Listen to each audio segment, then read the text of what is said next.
There's this myth out there that women aren't as good negotiators as men, and I want to try to shatter that myth, but talk about what's behind the myth, because there are differences, and there are differences in the way women approach negotiations versus men, and there are often differences in outcomes, but these differences can be overcome, especially with a few very simple changes in frame of reference that are easy to accomplish without necessarily changing one's overall personality.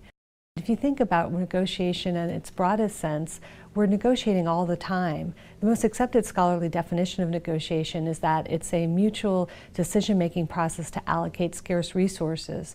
And if you take that definition seriously enough, we're negotiating constantly. If you survey people after a negotiation, and again, these are research experiments, so you know how well people did, and you ask people to self-report their scores, women will, by and large, self-report that they did worse.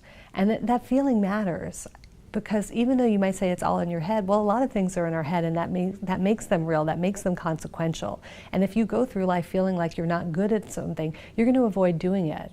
In the last part of the webinar, we talk about differences in attitudes between men and women that can affect their negotiations approach. And again, like the differences in frames of mind, it's a lot easier to change one's attitudes than it is to change one's fundamental personality and way of being.